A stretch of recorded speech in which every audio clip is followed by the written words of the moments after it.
Comenzando, son las 5:05, 17:06 en Argentina. Bienvenidos a todos, muchas gracias por estar hoy acá con nosotros, bienvenidos a Teleo y a este curso que comienza hoy. Bueno, yo soy Claudia Sampor, que soy la directora médica del curso. Está con nosotros Rocío Alonso, que es la licenciada, la encargada de la gestión del proyecto, y vamos a ser personas con las que nos vamos a comunicar en forma constante con ustedes durante el desarrollo del curso. Les damos la bienvenida a todos, esperemos que este curso cumpla sus expectativas. La verdad que para comenzar ha superado nuestras expectativas porque al día de hoy hay 146 inscriptos totales y una lista de espera como bastante larga. Dos palabras antes del curso, antes de comenzar con las charlas de hoy. Como ya sabrán, este curso durará 2 años, la modalidad va a ser virtual, totalmente gratuito, y la idea es acompañarlos o fortalecer los programas formativos ya existentes en cada una de sus unidades. Vamos a tener clases los días miércoles en este horario, son las 17 horas ahora en Argentina, las clases van a ser de 2 horas de duración. Este Zoom va a ser exclusivo para ustedes, los alumnos, y los ponentes del día. La idea es que ustedes puedan interaccionar, conversar, preguntar con los ponentes, con toda la confianza sobre el tema que se desarrolla en el día. Durante estos primeros 3 meses, abril, mayo y junio, el programa que se va a desarrollar es Generalidades e Introducción a la Hemato-Oncología Pediátrica. Así que vamos a tener charlas teóricas, dejando un espacio de 1 hora de duración cada una, un poquito menos en realidad, dejando un espacio para preguntas y respuestas. Julio será un mes de receso y en agosto comenzaremos a desarrollar las diferentes unidades. En cada unidad temática vamos a tener una clase oral, ¿sí? Una charla teórica, mejor dicho, perdón, de 45 minutos, 1 hora de duración, que esa charla se va a complementar con material que van a encontrar en la plataforma educativa, que igual más adelante vamos a poder, a partir de mayo la tendríamos a la plataforma y ahí vamos a poder comunicarnos, van a tener un montón de material disponible. Y una segunda hora donde va a haber una actividad práctica en la cual se va a desarrollar un caso clínico de interés docente y van a poder, en diferentes momentos, las diferentes unidades van a ser responsables de presentar ese caso clínico y vamos a poder charlarlo y discutirlo con especialistas en el área, no solo en oncología, sino otras especialidades que intervienen en el diagnóstico del tratamiento de esa patología en particular que se esté tratando. Como les dije recién, en mayo vamos a tener la plataforma disponible, ahí vamos a tener nuestra comunidad educativa, cada uno de ustedes va a tener un usuario, todas las charlas van a quedar grabadas y alojadas en la plataforma, van a poder verlas y escucharlas las veces que quieran, en el horario que quieran, y va a haber material disponible que va a estar curado o seleccionado por los speakers o los ponentes en cada tema. Va a tener un muro donde van a poder ir viendo las novedades, van a encontrar el programa, y van a tener un área de networking donde la idea es que puedan conocerse y comunicarse entre ustedes, y también con nosotros y con los speakers, los ponentes, los especialistas regionales o latinoamericanos e internacionales que van a participar del curso. Queremos que le saquen el mayor provecho a esta oportunidad. Seguramente va a haber muchas cosas para cambiar y mejorar, y estamos abiertos a los consejos, a las palabras que tengan para decirnos, porque la idea es que esto mejore y que lo puedan aprovechar. Les pedimos que siempre cuando ingresen coloquen su nombre y apellido, así los podemos ubicar y a la vez nos podemos conocer entre todos. Durante la charla les vamos a pedir que apaguen sus cámaras para mejorar el ancho de banda, y una vez que finaliza la charla y vamos a entrar en el momento de preguntas y respuestas, estaría bueno que la vuelvan a prender, así podemos conocernos, si están de acuerdo. Hoy no tenemos la posibilidad de transmitir esta charla en el mismo momento en vivo por YouTube, pero esta charla va a estar disponible ya mañana en el canal de YouTube, donde van a poder suscribirse y recibir información. Y a partir de la semana que viene, sí, al mismo momento que ustedes van a estar participando en la charla, va a ser transmitida por YouTube para que lo puedan escuchar otros especialistas de Latinoamérica interesados también. Rocío, creo que nada más de las cosas que les queríamos comentar, o algo más. No, no, por acá todo bárbaro. Sí les pediría, por favor, los que puedan avisarles a sus compañeros que solo pusieron el nombre o algún nick alusivo, que por favor lo cambien, así los puedo admitir y se pueden sumar a la charla. Perfecto, gracias, Ros. Bueno, si están de acuerdo, vamos a comenzar con nuestra primera charla. Bueno, para nosotros es un honor tener hoy en el comienzo a la doctora Liliana Vázquez, que es una gran amiga. Ella es hemato-oncóloga pediatra, es de Perú. Liliana es la actual presidenta de la SLAOP, que es la Sociedad Latinoamericana de Oncología Pediátrica, que avala académicamente este curso. Liliana, a su vez, es consultora internacional del cáncer infantil para la OPS y la Organización Mundial de la Salud. Tiene una maestría de investigación médica de Harvard Medical School, entre otras cosas, y es maestrando en salud global en St. Jude. Bueno, es un gusto poder escucharla, aprovechenla, y las dejo con Lili. Lili, ¿puedes compartir la pantalla? Bienvenida, amiga. Bien, muchísimas gracias, Claudia, y bueno, muchas gracias realmente por el tremendo honor de poder estar aquí y abrir este curso, este programa de formación tan importante, yo creo, tan vital para la mayoría de nuestros países, en donde se necesita una estrategia de formación en hemato-oncología pediátrica, así que realmente es un gusto y un honor para mí estar el día de hoy con ustedes. Me gustaría que me habiliten para compartir. No está todavía habilitado. No sé si Rocío. Lili, supuestamente deberías poder compartir. Y si no, pásanos ya mismo el PowerPoint, así lo compartimos. Pero Bueno. tendrías que estar habilitada.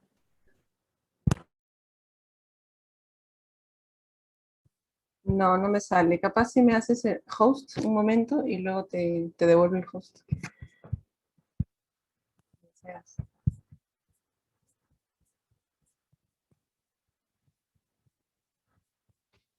Ahí deberías poder. Okay. Sin duda. Okay.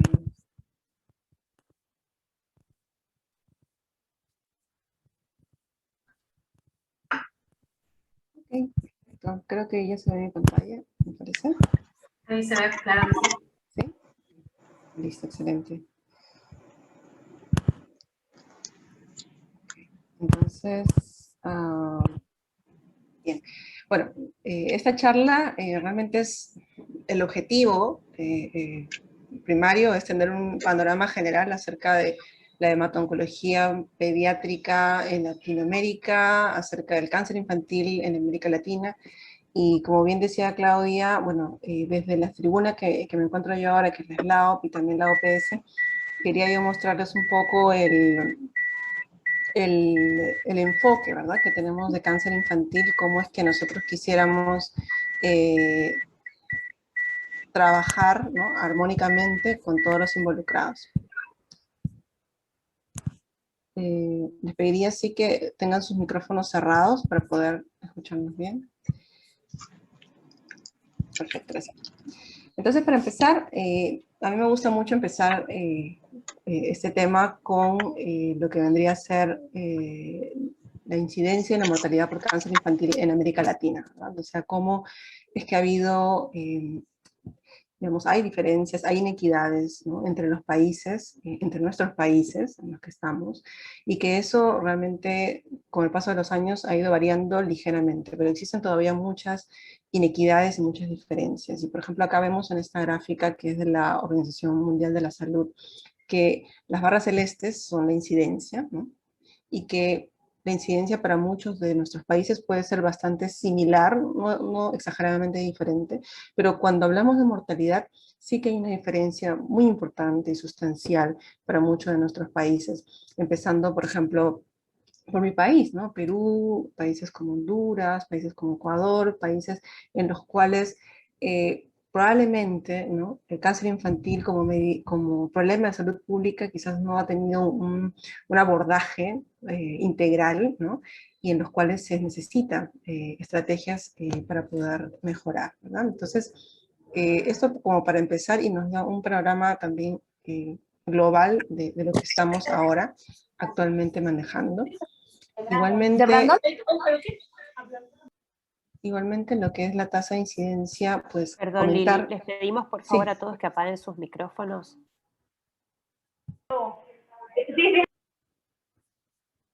gracias. Perfecto. Gracias. Entonces, igualmente, ¿no?, en este mapa me gusta mucho poder reflejar el primer punto, ¿no?, que la incidencia o el número de casos anuales nuevos, ¿no?, de niños con cáncer en realidad es bastante similar en la región. Podemos ver que hay no hay una diferencia marcada, por lo menos en los que son países de Sudamérica y Centroamérica, México y el Caribe.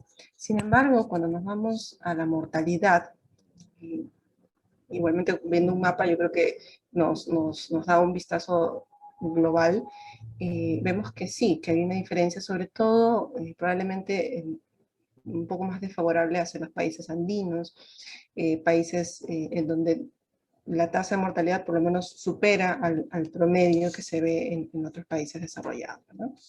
Y algo que es importante, y yo me robaba esta gráfica de nuestro gran amigo Carlos Rodríguez Galindo del CENYUT, en que podemos ver que hay una variación en cuanto a la comparación de la mortalidad infantil versus la incidencia de cáncer infantil y la mortalidad general de los niños. Y por ejemplo, acá vemos en esta gráfica muy interesante y a veces hay que tomar un poquito de tiempo para analizarla, que a medida que los países se van haciendo más desarrollados, ¿verdad?, que van teniendo más ingresos, ¿no?, y acá, por ejemplo, están las subregiones en el mundo, yendo desde los que tienen menos recursos, como África, por ejemplo, hasta los que tienen más recursos, como países de Europa o Norteamérica.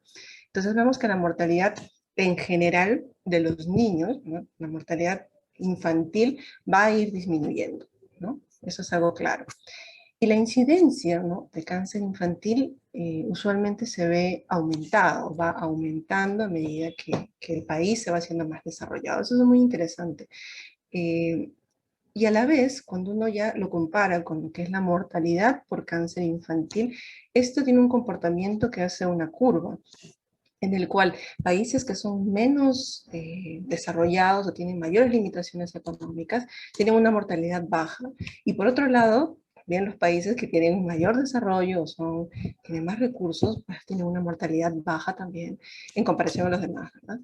Y nuestros países, y hablo desde Sudamérica, hablo de Centroamérica, somos los que tenemos una mortalidad mucho más alta, incluso, y eso es lo que se ve cuando nos comparamos con países de África, por ejemplo. Entonces, ¿cómo se explica eso, no? Es interesante que justamente, como menciona acá, en los países de ingreso medio, pues hay altas tasas de mortalidad infantil, pero porque nosotros diagnosticamos, probablemente diagnosticamos un poquito más a los niños, no necesariamente tenemos mejores tasas de curación, ¿no? Y es cierto que a medida, por ejemplo, que el país se va desarrollando, por ejemplo en Perú, no sé, o en otros países, ya causas de mortalidad infantil, como por ejemplo la malaria, las diarreas, enfermedades infecciosas, por ejemplo,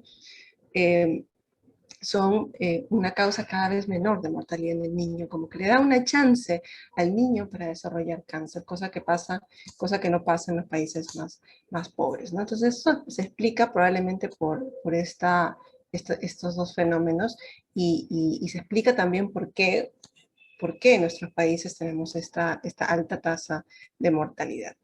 Y muy aparte de lo que debería de ser la incidencia, la mortalidad, que es importante como panorama general, como para situarnos cómo estamos en América Latina, también es importante analizar otro indicador en salud pública que es vital, que es la carga de enfermedad, ¿no? Cómo es que es el impacto que tiene el cáncer infantil en la sociedad, la mortalidad prematura por cáncer. No es lo mismo un paciente adulto mayor, un paciente que tiene un cáncer de próstata, por ejemplo, un cáncer de pulmón, y que fallece a los 70, 80 años, versus un niño que tiene 1 año, 2 años y que tiene una leucemia, ¿no? Y que fallece muy prematuramente, ¿no?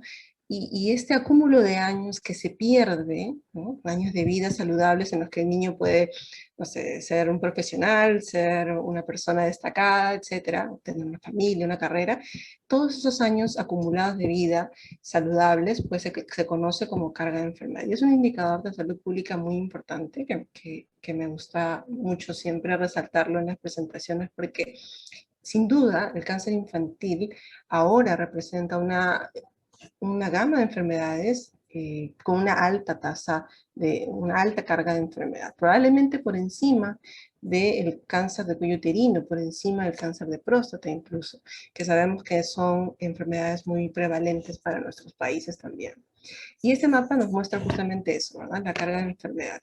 Igualmente en nuestros países tenemos muchas diferencias. Yo creo que igualmente acá, y es muy importante que ustedes, como el futuro, ¿verdad?, de la oncología pediátrica, conozcan que no es lo mismo el tratamiento o el manejo muchas veces de los niños según donde se encuentren.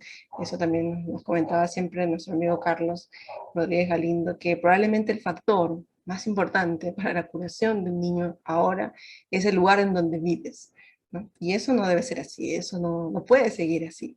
Realmente las inequidades que existen en el mundo para la curación de los niños son tan amplias que realmente es importante considerarlo como un problema de salud pública. Igualmente la sobrevida global es un indicador que es importante analizar, es un indicador más difícil de conseguir por la calidad de los registros que tenemos actualmente en nuestra región y en el mundo en general, pero sabemos que hay una aproximación. Igualmente este continente que se tiñe de distintos colores nos muestra lo mismo, que hay países en los que sí se puede llegar a tener una sobrevida pues aceptable, y hay países en los cuales hay menos probabilidad, menos chances de vivir por cáncer infantil. Y eso pasa en nuestros países de Latinoamérica, ¿no? Como líneas generales también, y eso lo saben ustedes mejor que yo, el cáncer infantil pues tiene comportamientos muy distintos si es al del cáncer de adulto, ¿no? Y empezando porque no se puede prevenir, porque las estrategias de prevención, de promoción, no son las que se abordan de manera de salud pública, y porque a pesar de todo, a pesar de que muchas veces haya un diagnóstico tardío y muchas veces problemas en el tratamiento, son patologías altamente curables, ¿no?, a diferencia del cáncer en los adultos. Pero a pesar de esos factores, el cáncer infantil no ha sido considerado como un problema de salud pública durante mucho tiempo. Hasta antes, posiblemente hasta hace varios años, era muy difícil plantear o sustentar, mejor dicho, el tema del cáncer infantil, justamente por lo que les mostré hace un momento. La incidencia a veces hace de que, siendo baja, pues solo represente el 2 o el 3% del cáncer en un país. Entonces, sustentar medidas de salud pública muchas veces es difícil por el número de casos. Sin embargo, la carga de enfermedad que acabamos de mostrar significa muchísimo para la sociedad, y definitivamente es uno de los grandes sustentos que tenemos para seguir batallando y considerando esto como un problema de salud pública.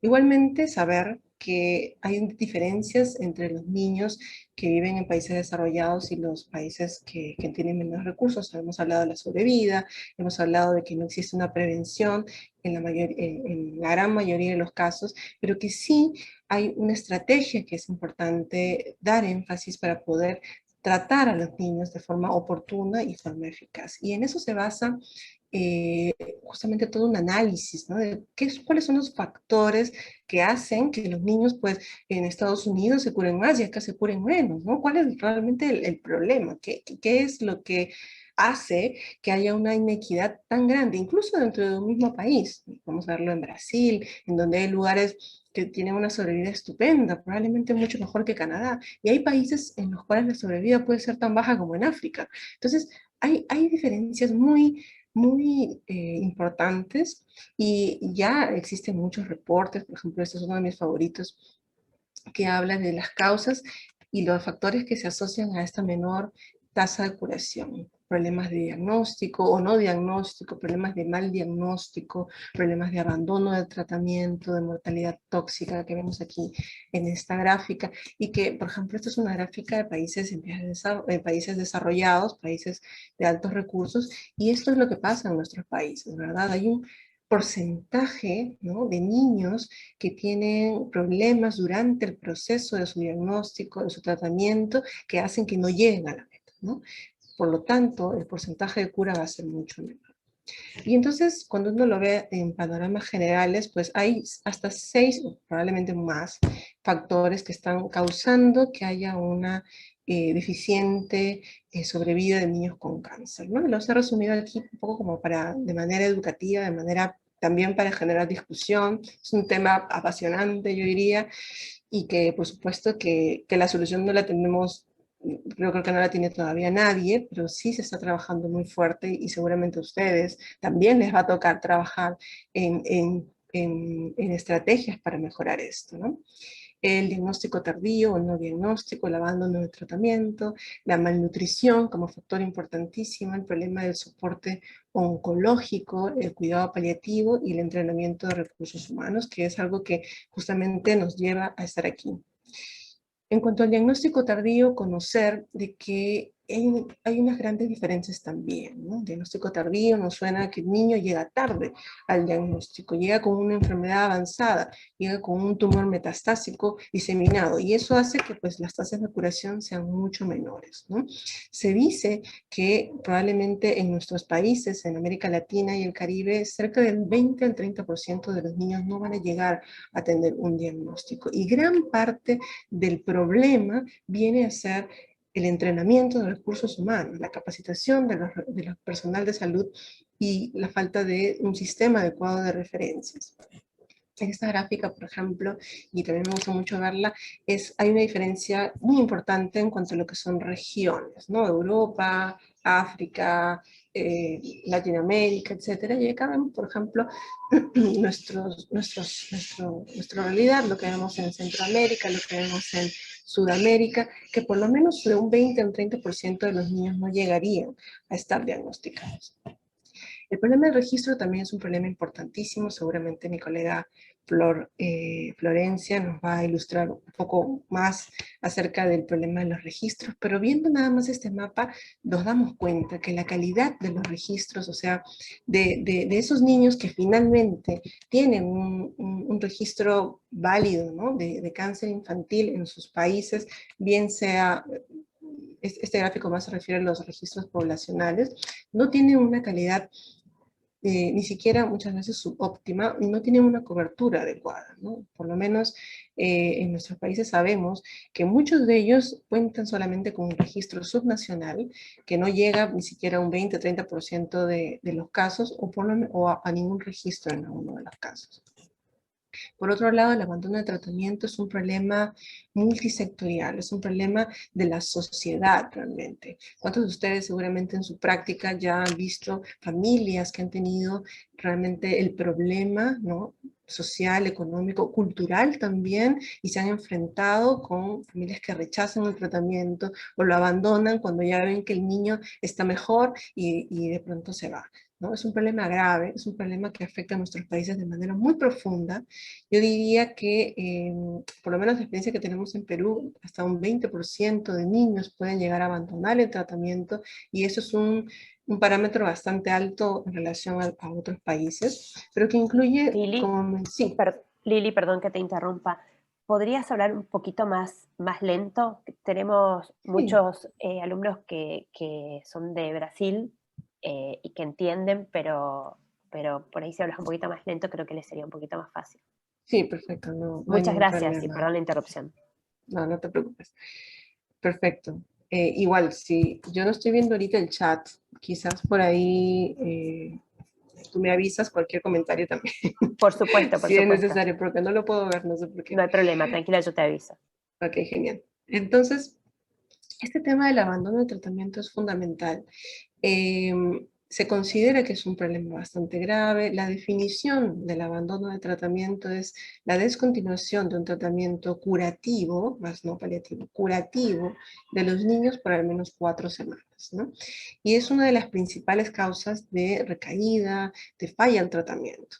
Y como comenté hace un momento, es un problema multifactorial, ¿no? Porque no solamente es un tema cultural en muchas de las causas, también es un problema socioeconómico, miedo a la toxicidad, entre otros, ¿no? En este mapa, por ejemplo, vemos, ese es un artículo que se publicó en el año 2015, que el abandono de tratamiento es un problema a nivel mundial, ¿no? En este estudio se investigó cuáles eran las tasas estimadas, en una manera de decirlo, consideradas para el abandono de tratamiento. Fue un survey que se hizo a los colegas, hemato-oncólogos pediatras de cada uno de los países, y cada uno de ellos daba una aproximación de la tasa de abandono de tratamiento en su país, ¿no?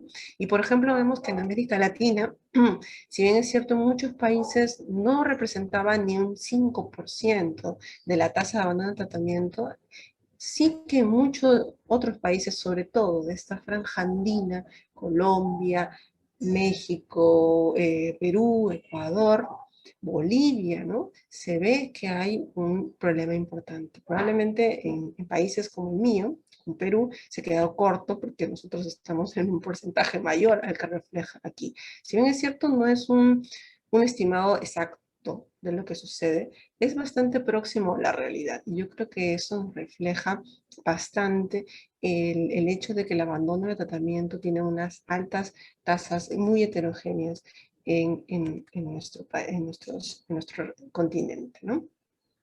Por otro lado, la malnutrición, ¿no?, considerada como prevalente también en muchos de nuestros países, hasta un 50-70% de los pacientes pueden venir con un grado al menos leve de malnutrición, y los pacientes malnutridos tienen una mayor probabilidad de toxicidad, eso lo sabemos, debido a inmunosupresión. Eso es importantísimo considerarlo, porque a veces si no vemos el panorama completo del paciente, pues estamos un poco dejando de lado factores que van a impactar en su curación, ¿no? Las tasas de sobrevidas, y eso ya se sabe actualmente, son menores en pacientes que tienen problemas de malnutrición. El soporte oncológico, conocido como todo lo que está por fuera del campo del hemato-oncólogo pediatra, y eso lo saben ustedes también. El trabajo del hemato-oncólogo pediatra, si bien es cierto, es fundamental, es el que guía el manejo del niño, pues definitivamente no es lo más importante. Lo más importante es el soporte que se le da al niño cuando recibe su tratamiento, sea quimioterapia, radioterapia, etc.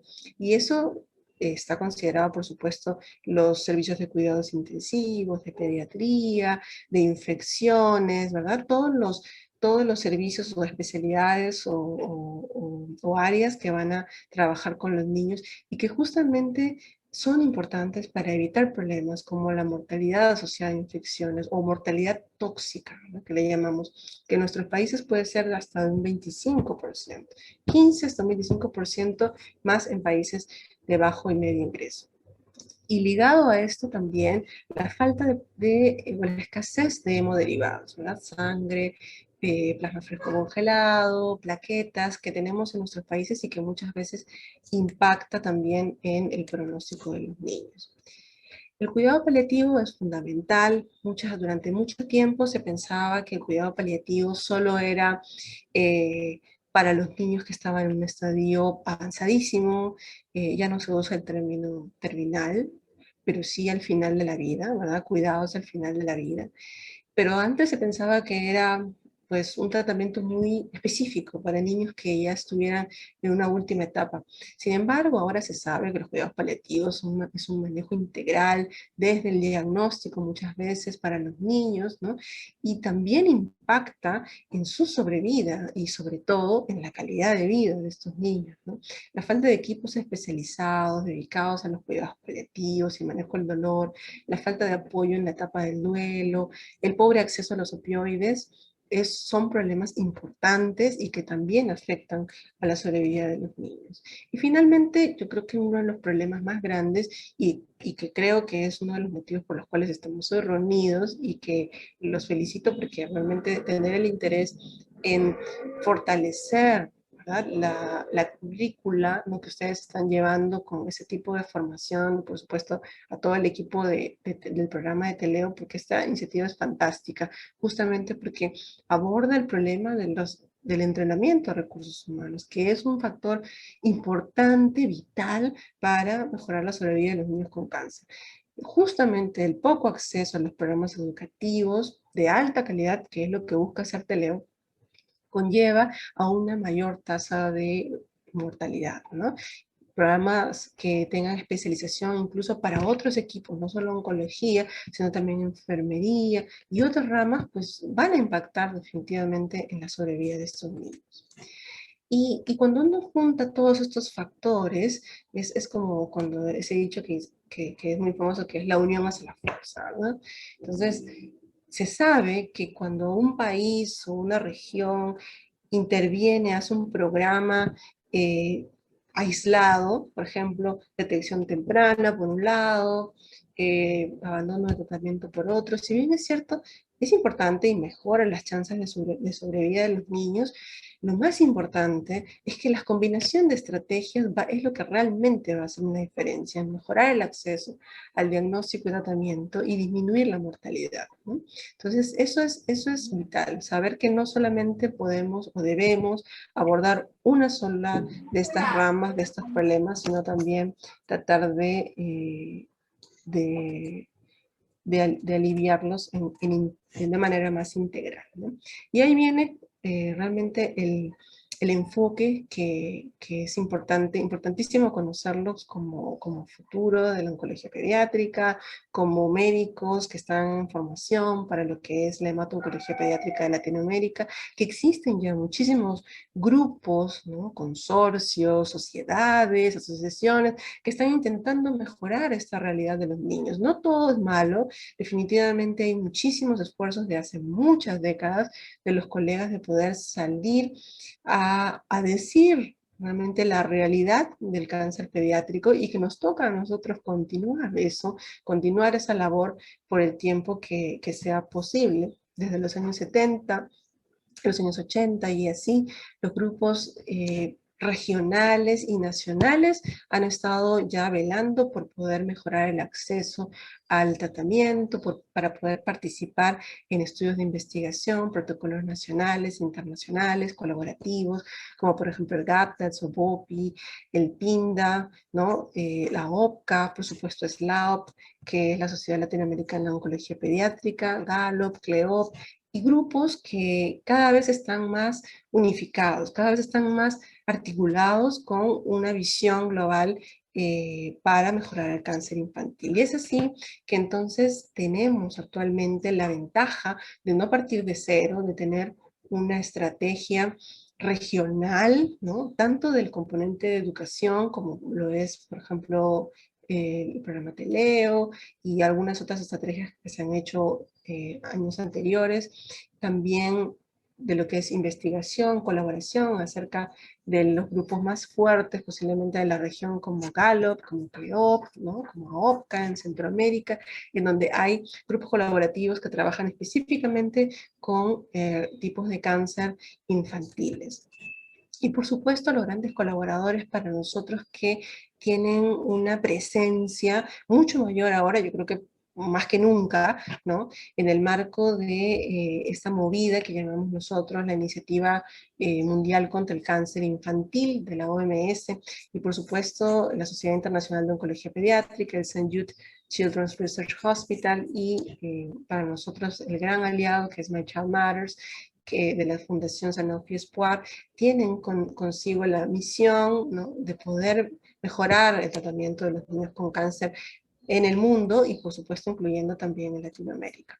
Y de parte de lo que es la iniciativa global, nosotros trabajamos con el formato o el framework del Cure All, y que nosotros ahora lo hemos denominado Cure All Americas, que justamente es curar a los niños, ¿no?, como dice el nombre, tratar de curar a los niños en la región.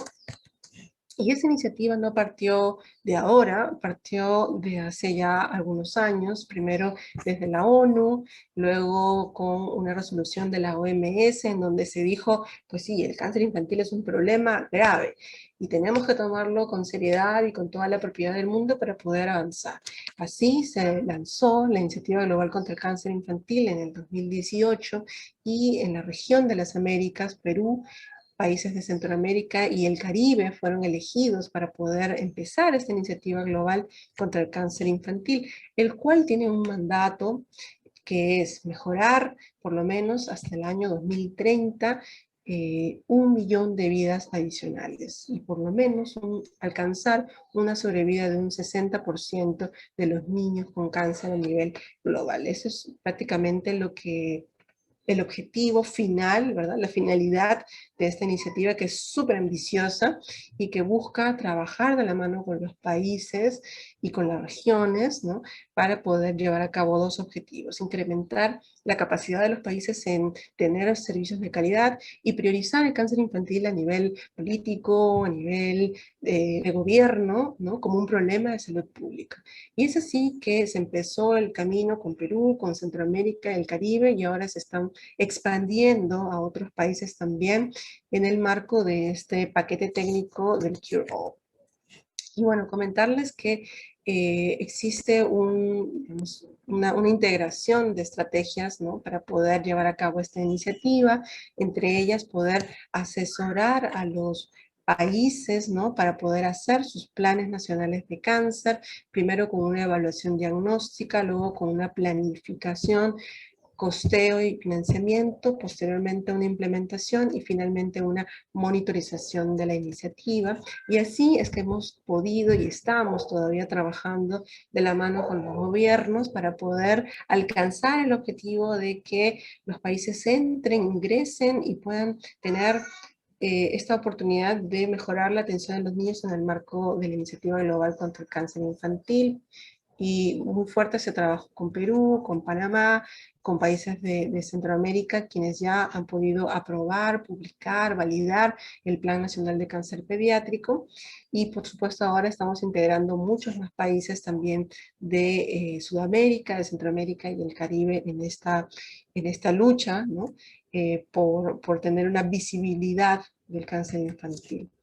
Y la SLAO, por supuesto, la Sociedad Latinoamericana de Oncología Pediátrica, tiene un rol fundamental en esto, porque somos una red grande, ¿no? de más de 20 países integrados que trabajan también con los niños con cáncer, no exclusivamente hematooncólogos pediatras, sino también todo el personal multidisciplinario de enfermería, psicología, asistente social, entre muchos otros, ¿verdad? Y dentro de una de las cosas que estuvimos trabajando y que seguimos trabajando todavía desde la SLAOP y también con la OPS fue evaluar y tener un enfoque quizás de cómo fue la respuesta a la pandemia, ¿no? Por COVID-19 en los servicios de cáncer infantil en la región. Y acá, por ejemplo, vemos esta publicación que se publicó el año pasado en junio, y que fue muy interesante porque revela lo mismo, ¿no? Si es que nos vamos a los mapas iniciales, revela que estos, por ejemplo, son porcentajes de suspensión de tratamientos de cáncer infantil, de cáncer pediátrico, ¿no? En azul, quimioterapia, en verde, cirugía, y en rojo, radioterapia. Y vemos que igual hay una gran inequidad. Hay países en los que la respuesta a la pandemia fue muy buena, por lo tanto no hubo mayor alteración en la respuesta a la pandemia, no hubo mayor alteración en los servicios, se continuó con la mayoría de los tratamientos, cirugía, etcétera, y hubo países en los que realmente se cerraron los servicios, no hubo forma de que los niños pudieran continuar con su tratamiento, y eso fue un golpe bastante duro para la oncología pediátrica, y lo sigue siendo probablemente en muchos lugares. Entonces, nuevamente eso nos lleva al mismo pensamiento de que hay muchas cosas por hacer, ¿no? Que de la mano y de manera integral yo creo que podemos llegar a grandes cosas. Solamente tener este panorama cuesta, porque cuesta trabajar muchas veces con muchos equipos, pero es importante porque nos brinda datos y de los datos podemos sacar conclusiones y podemos exigir que haya una mejora en esto, ¿no?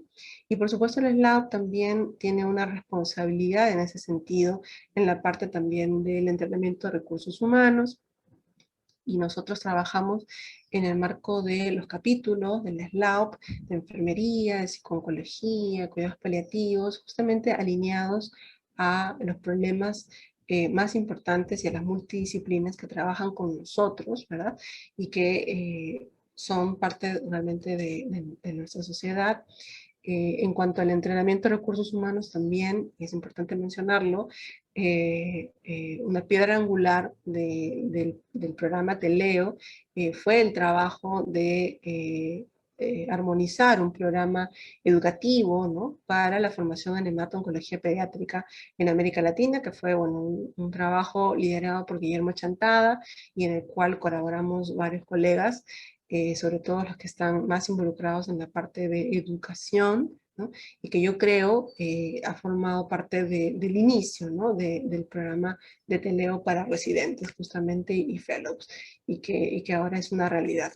Así que como conclusión, yo creo que es importante que nos tiene que quedar en la mente este camino, ¿verdad?, que estamos viviendo, en el cual existen muchas inequidades, en el cual el cáncer infantil tiene que ser considerado como un problema de salud pública, y en donde, por supuesto, que las intervenciones son altamente costo eficaces.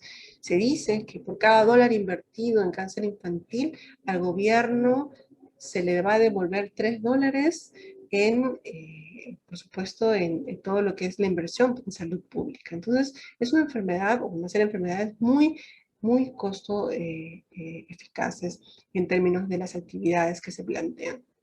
Y que sí existen amplias inequidades, amplias disparidades en la región, que son causadas por varios factores que ya hemos revisado el día de hoy, entre ellos el problema del diagnóstico, el problema del abandono, el problema de la mortalidad tóxica, pero que son problemas que cuando uno los aborda con estrategias de salud pública son muy evitables, ¿no? Son muertes evitables para nosotros.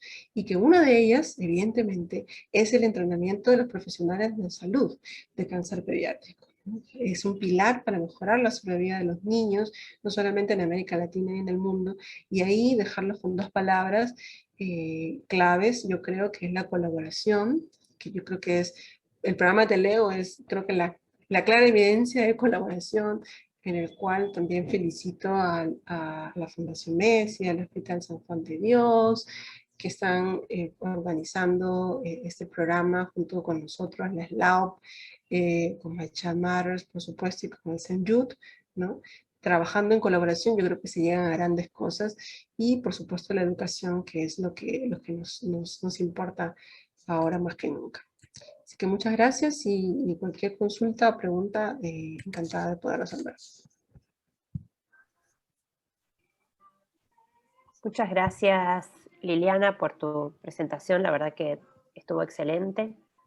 Es una visión general de lo que pasa en América Latina, de lo que nos pasa a todos, de las desigualdades en las diferentes áreas y los diferentes problemas, y a lo que nos debemos enfrentar todos para crecer y mejorar, ¿no? Los invitamos, chicos, si quieren prender sus cámaras, si tienen alguna pregunta para Liliana, no tengan vergüenza, no tengan temor, y los escuchamos.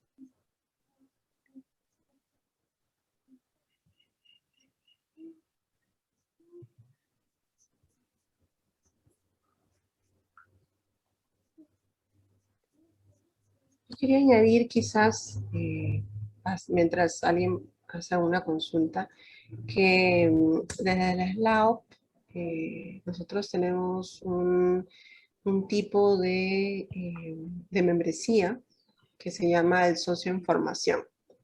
Y yo creo que es importante que lo conozcan, porque la SLAUP tiene muchas oportunidades, no solamente de educación o colaboración, sino también de networking, ¿no?, para los residentes, para los fellows, quienes pueden hacerse parte de la sociedad, sin costo, ¿no? Eso es algo que ya se instauró hace muchos años. Así que si les interesa, les voy a dejar en el chat la página web para que puedan ver también alguna información que tenemos de la región en cuanto a cáncer infantil y todo lo que hacemos, y por supuesto también está el teleo, así que, así que les voy a escribir ahí en el chat el website si es de interés. Gracias. Muchas gracias, Lili. Sí, la verdad es que gracias a esta posibilidad de ser socio en formación sin tener que abonar una membresía anual es importante.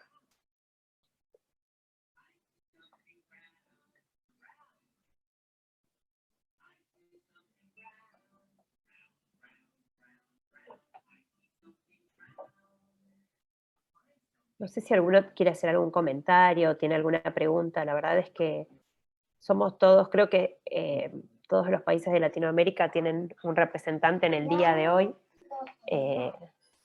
y todos vivimos diferentes realidades, incluso dentro del mismo país, dentro de cada uno de los países, las realidades dentro de la hemato-oncología pediátrica son diferentes. Y por ahí alguno quiere hacer algún comentario al respecto o hacer alguna pregunta a Liliana.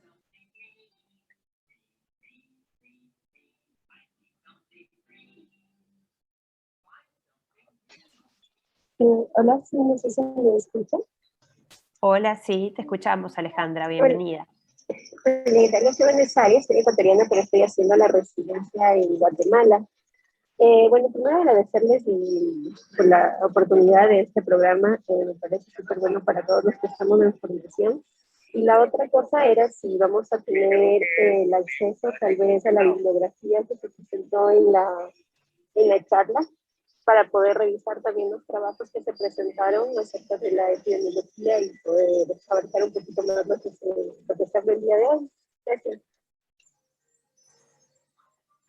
Sí, por supuesto, Alejandra. Una vez que tengamos la plataforma disponible a partir del mes que viene, vamos a poder tener bibliografía ahí también para que ustedes puedan revisar, o incluso enlaces para revisar algunos temas en Oncopedia, en Cure4Kids, o algunas otras charlas que se dieron en el Congreso de SLAOP o de SIOP sobre el tema que se va tratando.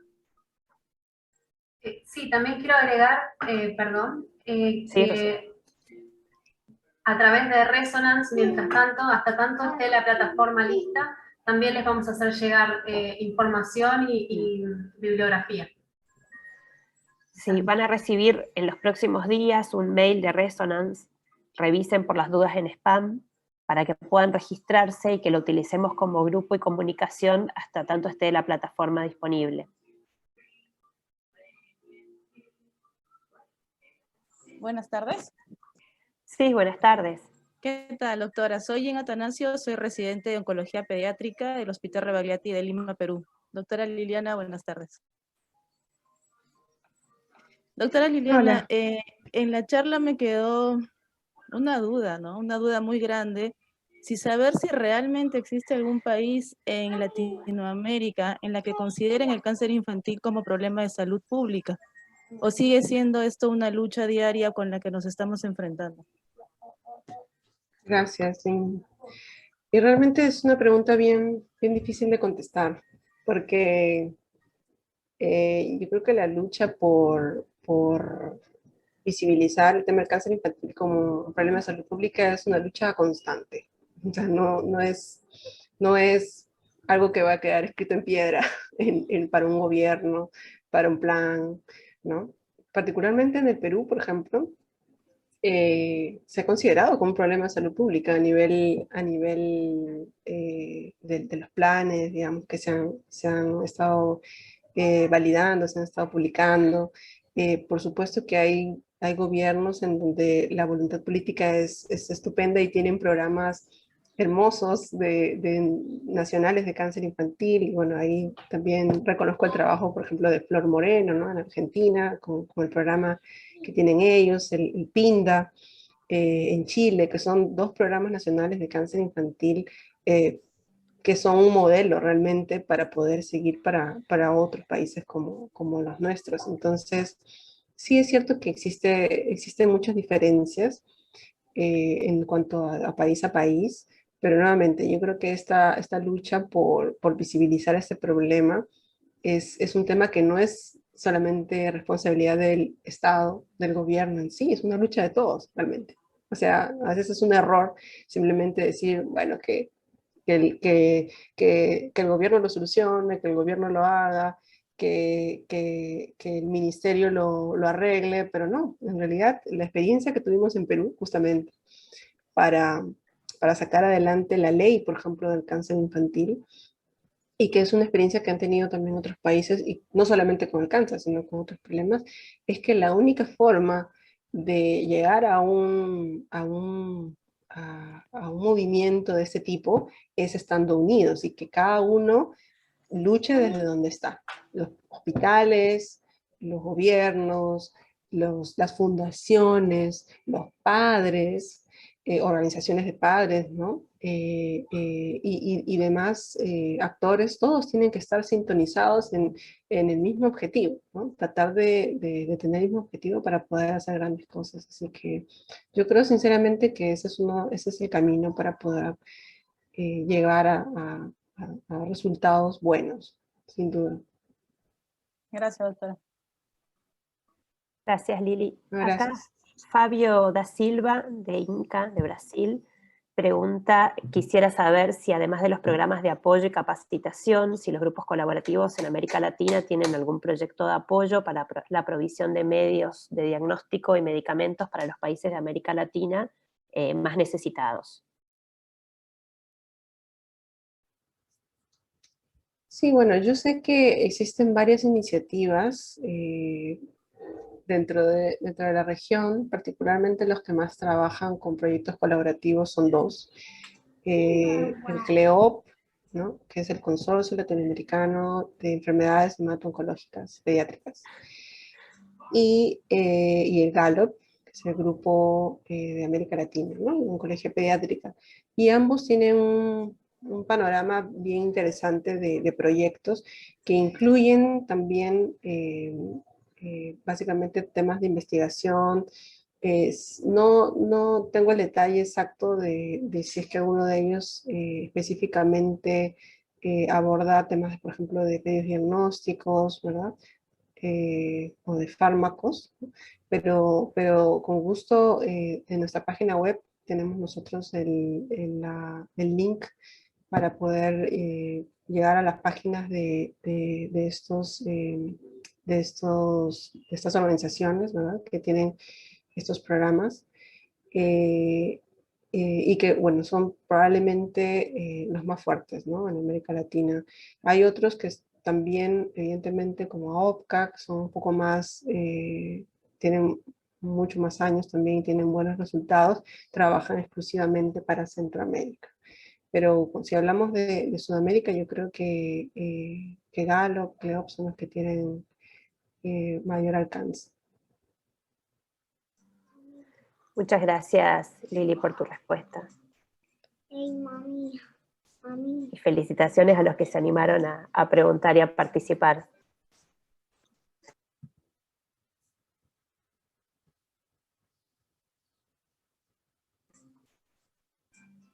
Si les parece, si están de acuerdo, podemos pasar a la siguiente charla.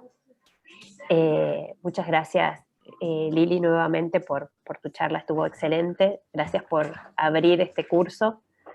Y para continuar, tenemos a otra amiga de la casa, la doctora Florencia Moreno. Ella es médica pediatra, hemato-oncóloga, es argentina, es magíster en epidemiología, gestión y políticas de salud. Actualmente es la directora del ROA, que es el Registro Oncopediátrico Hospitalario Argentino, y es la coordinadora del PROCUINCA, que es el Programa del Cuidado Integral del Niño y Adolescente con Cáncer del Instituto Nacional del Cáncer de Argentina. Es un gusto también contar con tu presencia hoy, Flor. Seguramente tu charla complementará la charla de Liliana. Y bueno, los invitamos a todos a silenciar sus micrófonos, a apagar sus cámaras y a disfrutar de la charla de Florencia. Bienvenida, Flor. Está disponible para que puedas compartir tu presentación cuando gustes.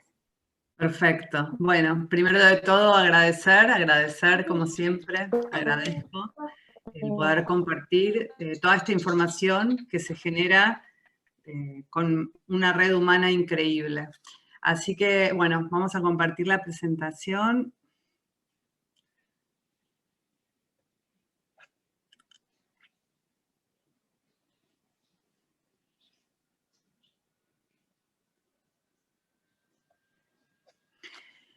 Y cualquier cosa que no se entienda o que voy muy rápido, me avisan, ¿sí? Le avisan a Claudia y Claudia, ¿me avisás? ¿Quedamos así?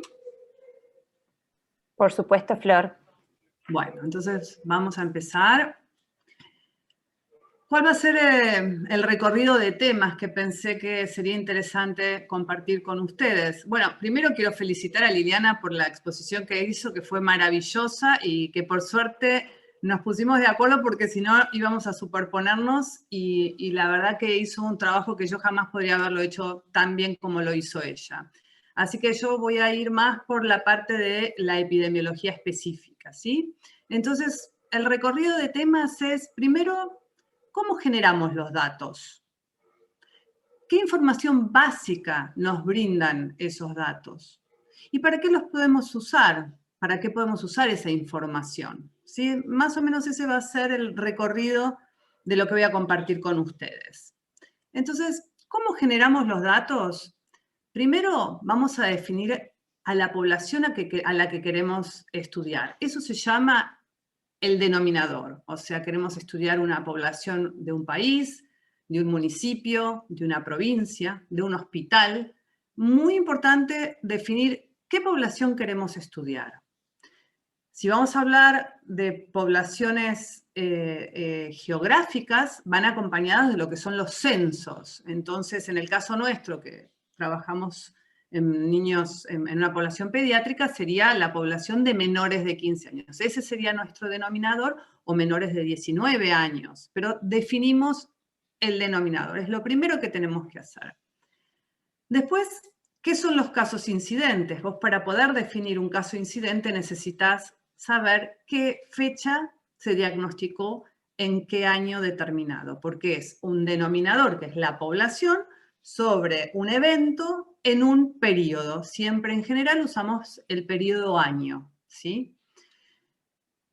¿Quiénes nos brindan esta información? Bueno, tenemos los registros poblacionales, los registros hospitalarios, ambos con codificaciones. Siempre es fundamental cuando yo voy a trabajar una base de pacientes oncológicos, es codificar esa patología, porque es lo que nos va a permitir un lenguaje común entre jurisdicciones, entre países, entre continentes, pero siempre con una codificación específica, y muy específica para cáncer pediátrico. Por otro lado, es importante contar con los datos vitales. Yo sé que en muchos países en Latinoamérica se desconoce los datos de mortalidad, o no están asociados con el de incidente. Tal vez se conoce la tasa de mortalidad, pero no está linkeada con el dato incidente. Y ese es un trabajo que yo les recomiendo a cada uno ir trabajándolo, porque en definitiva nos va a dar un valor mucho más jugoso a la información si tenemos los datos de mortalidad. Entonces, con los datos vitales tenemos datos de nacimiento y el estatus, si está vivo o muerto el paciente. Yo voy a compartir con ustedes cómo funciona nuestro registro, el ROA, el Registro Oncopediátrico Hospitalario Argentino, que trabajamos desde el año 2000, llevamos 20 años trabajando. Y nosotros actualmente tenemos un sistema informático online que se adapta a nuestras necesidades permanentemente. Es muy, muy flexible y nos permite incorporar variables y sacar aquellas que con los años nos dimos cuenta que tal vez no era tan importante tenerlas. Este sistema informático es de acceso veloz, tiene información de los hospitales, a su vez el registro madre, que es donde se centraliza toda la información, puede tener los datos regionales y nacionales, ya no importando de qué hospital es el paciente, ¿sí? Entonces preserva la información en el hospital, pero por otro lado, centraliza todo lo que sucede en todo el país. Usamos las codificaciones internacionales y si acá pueden ver un cuadernillo que nosotros lo hicimos para la cartera de la dama y el bolsillo del caballero, que es como un compendio de estadificación muy sencillo, pero que hace que todos podamos codificar y tener menos errores en la codificación. Esto es algo que lo hicimos nosotros para simplificar todo el sistema de codificación. Las fuentes que tiene un registro son múltiples. Nosotros tenemos más de 82 fuentes registrantes. Fuentes registrantes se incluyen las unidades de oncología, oncólogos que solo hacen privado, centros de radioterapia, registros poblacionales, el Banco Nacional de Drogas, grupos cooperativos. Toda esa información se cruza y se excluyen los duplicados, ¿sí? Y por otro lado, nosotros contamos con los datos de defunción por causa oncológica y no oncológica, con la cual cruzamos anualmente la información de todas las bases. Este es el modelo de ficha, que tienen datos comunes, tiene datos filiatorios. Se agregó un apartado COVID, tiene una nueva enfermedad, tratamiento, si recae el paciente, seguimiento, observaciones en texto que permite. Y actualmente nosotros estamos desarrollando el apartado de tratamiento más exhaustivo, donde podamos poner hasta qué protocolo específico está recibiendo el paciente. ¿Por qué? Porque empezamos a trabajar con los cuidados post-tratamiento de los pacientes, pero para poder saber y recomendar los cuidados post-tratamiento tenemos que saber qué recibió ese paciente. Entonces se hace a medida y por algoritmo de los tratamiento específico que va a recibir cada paciente. En este momento estamos trabajando en todo el desarrollo de ese proceso que se llama ProCuido, que está incluido dentro del registro pediátrico. Entonces, ¿cuál es nuestra principal fuente? Los registros hospitalarios. Por eso yo siempre recomiendo de que los hospitales, las unidades de oncología pediátrica, registren a sus pacientes. ¿Por qué? Primero para conocer lo que sucede a escala local institucional, que es importantísimo conocer cuántos pacientes se mueren, de qué se mueren, cuántos nuevos casos tengo. Es muy importante uno tener muy claro qué es lo que está pasando en cada servicio. Pero no solo por eso, sino porque a su vez el registro hospitalario acompaña al registro poblacional. Y el registro poblacional tiene un valor enorme, y ya lo vamos a ir compartiendo. Entonces, el registro pediátrico argentino cuenta con la fuente de 30 unidades de hospitales públicos, más 20 unidades de centros privados, más otras fuentes que ya fui contando. Son más de 75 los oncólogos que cargan activamente en el sistema del registro. Nosotros, por otro lado, desde el instituto tenemos 9 registradores activos que están en lugares estratégicos para asegurarnos que más del 60% de la población esté registrada en tiempo y forma. Este es el recorrido del registro. ¿Por qué registramos? Para generar información. ¿Y para qué? Para compartirla, para usarla. Este es las publicaciones que fuimos desarrollando y se acaba de publicar el ROA 2000-2019 con 20 años de datos en Argentina. ¿Qué información básica nos brindan los datos? ¿Qué es lo clave que nos informa? Bueno, nosotros tenemos tasas de incidencia, tasas de mortalidad, tendencias de incidencia, frecuencias por edad y sexo, sobrevida libre de eventos, sobrevida global y tendencias seculares de sobrevida. Ahora vamos a hablar un poquito más de cada una de esta información que nos va generando el registro. Acá hay mucha información. La idea, yo no voy a entrar en el detalle de los resultados, sino de qué información recibimos y podemos tener de un registro. Entonces, primero, en Argentina sabemos que tenemos una cobertura nacional del 92% de los casos esperados para Argentina. Quiere decir que el 92% de los chicos están registrados en el sistema. Por otro lado, sabemos que el 80% se atiende en hospitales públicos. Por otro lado, sabemos que podemos sacar sobrevida a 5 años y por suerte ya pudimos sacar sobrevida a 10 años, siendo 57 a 5 y 64 a 10 años.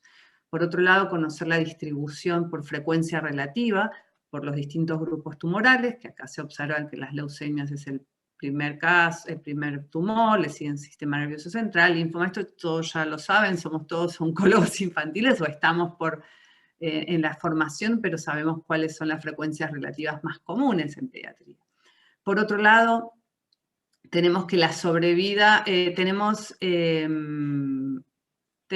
la tendencia, que es el joint point, que es ese gráfico con todos puntitos, que compara las tasas de incidencia anuales y mide el porcentaje de cambio entre año y año.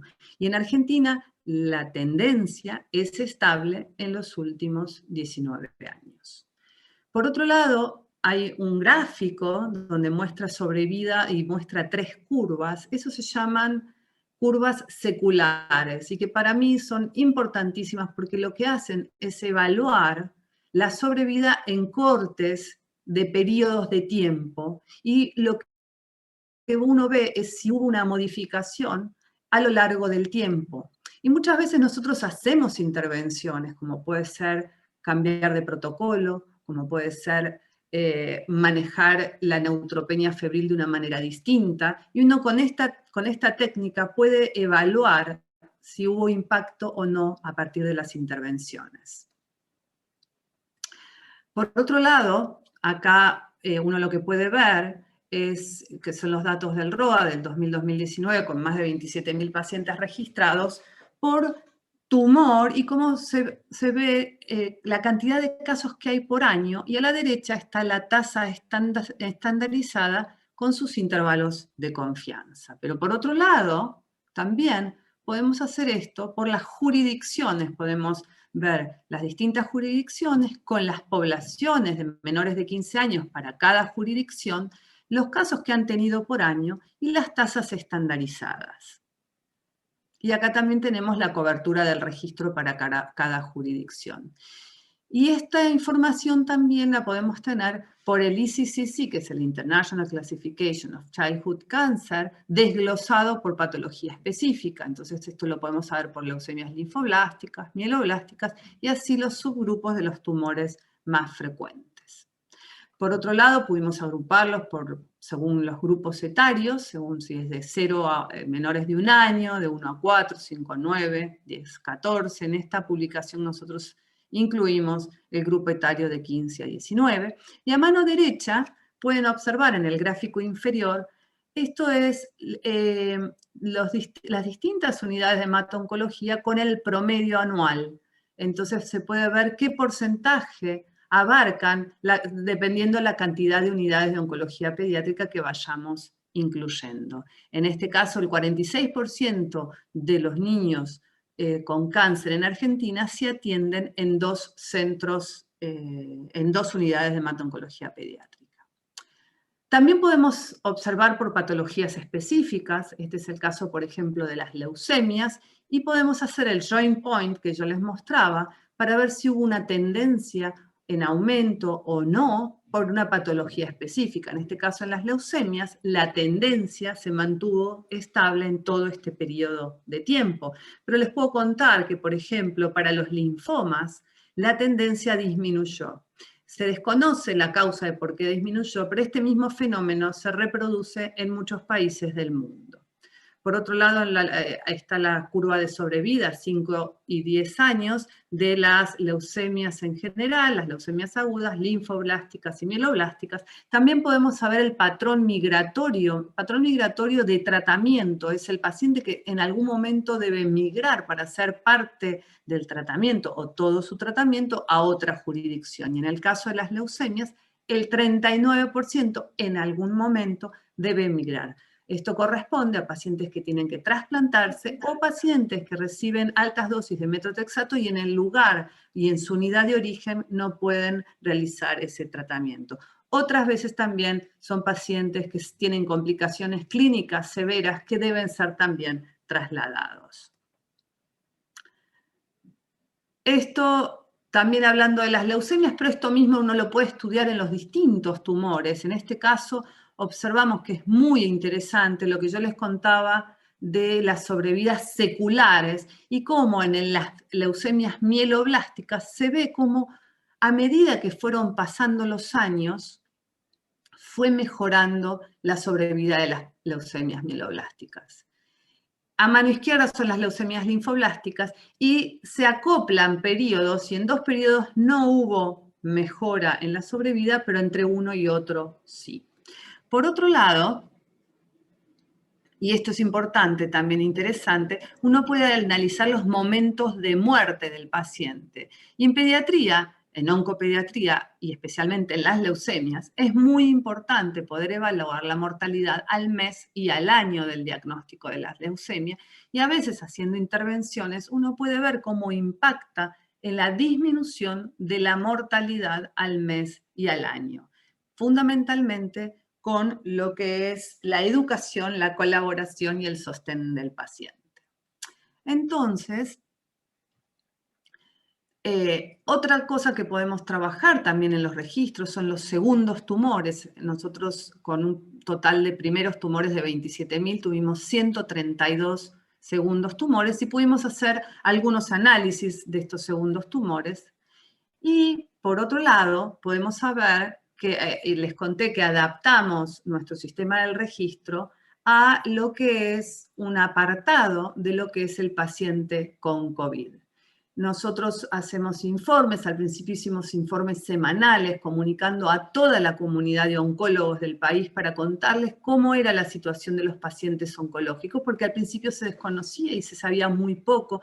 Entonces para nosotros fue muy importante centralizar esa información y compartirla semanalmente. Los domingos preparábamos el informe y los lunes compartíamos con todos los informes semanales. Después lo fuimos, a medida que el COVID empezó a bajar, los casos por semana, lo extendimos cada 15 días y ahora empezamos de vuelta con el tema del COVID. Este es un informe, no vamos a entrar en detalle porque tiene mucha información, la verdad, el informe, pero acá ustedes pueden ver las semanas epidemiológicas y esto es el informe hasta el 27 de marzo del 2021. ¿Para qué podemos usar la información? Nosotros ya les mostré un montón de cómo usamos la información y cómo describimos nuestra población oncopediátrica. ¿Pero qué podemos hacer con esto? Podemos hacer vigilancia y epidemiología descriptiva, que describe la distribución de la enfermedad, analiza e interpreta los datos y permite planificar, implementar y evaluar políticas de salud. Mucha de la información que yo les mostré, nosotros la usamos para definir políticas de salud. La epidemiología analítica lo que trata de hacer es identificar los determinantes de la enfermedad. Entonces, ¿para qué generamos la información? Generamos la información para la acción en salud pública. Entonces, con relación a lo que hablábamos también, que explicó muy bien Liliana, ¿no? Lo que es la importancia de la colaboración y la educación impactan en la sobrevida.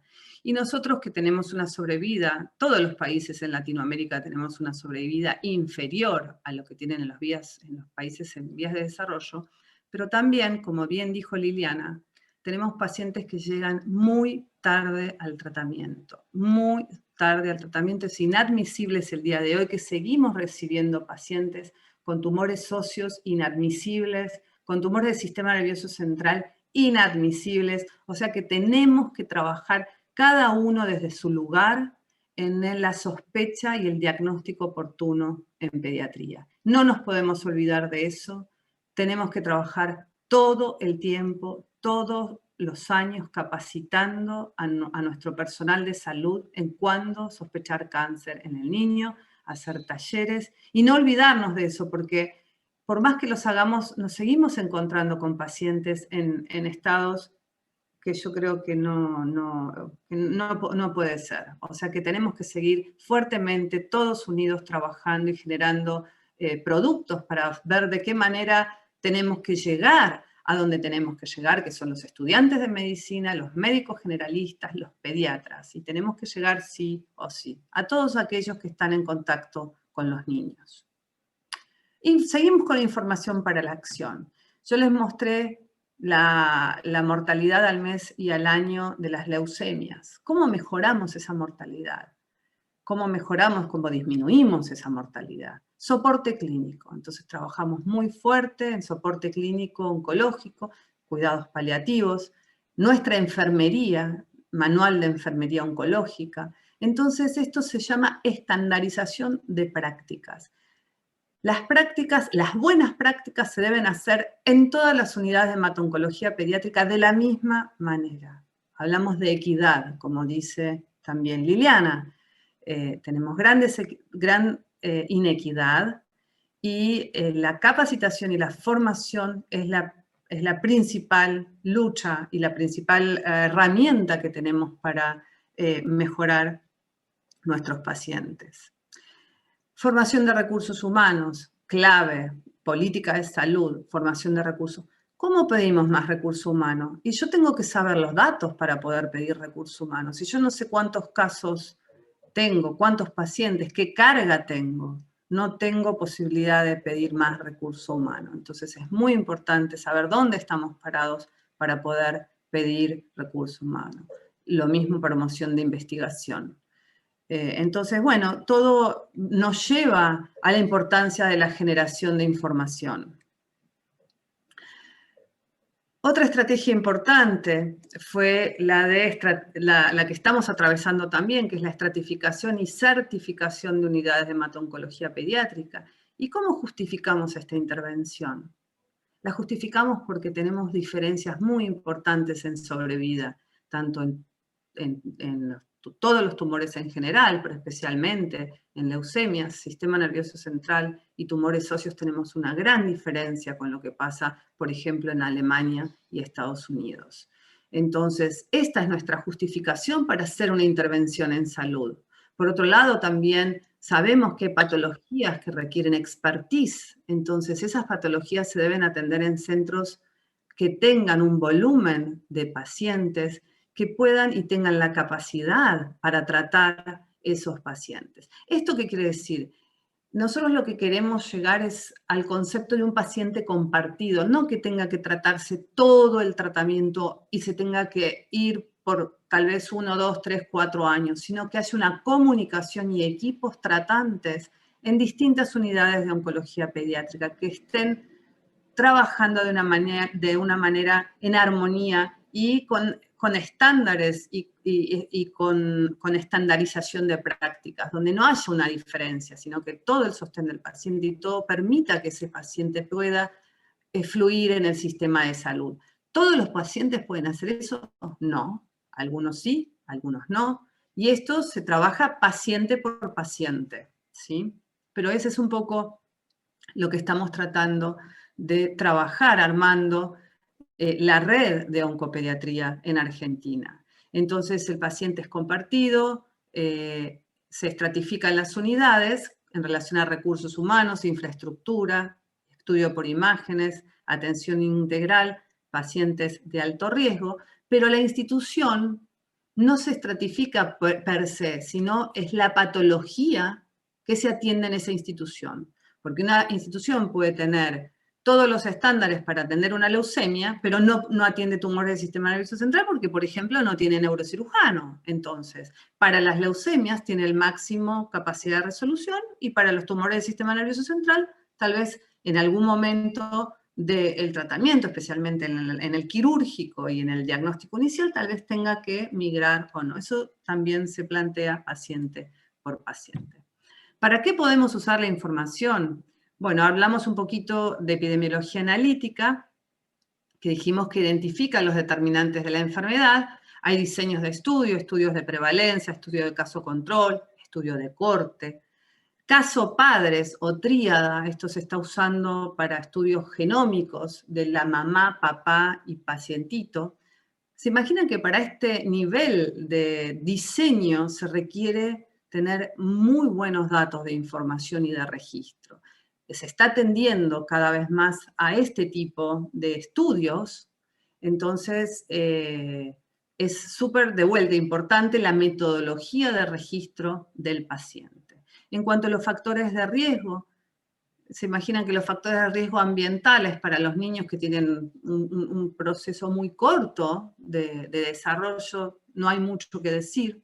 Defectos del nacimiento, sí se ve una asociación entre defectos del nacimiento y el cáncer pediátrico, y el Genoma Wide Association Study, que es un estudio, el principio o la hipótesis, dice que la enfermedad común tiene variables alélicas comunes, entonces se están estudiando esas secuencias, esas variables alélicas, y en pediatría se está haciendo estos estudios en leucemias, en Ewing, en osteo, en neuroblastoma, que lo que tratan de hacer es buscar las predicciones de respuesta al tratamiento y las predicciones de recaída. Siguiendo con la epidemiología analítica, cuáles serían nuestros problemas que tenemos para estudiar a nuestros pacientes. El problema, que todos ya lo sabemos, es el tamaño muestral. Imagínense que los tamaños muestrales nuestros alrededor de los estudios en los adultos difieren muchísimo. Nosotros tenemos muy pocos casos nuevos por año, entonces para conseguir un tamaño muestral que muestre consistencia en sus resultados nos lleva muchos años.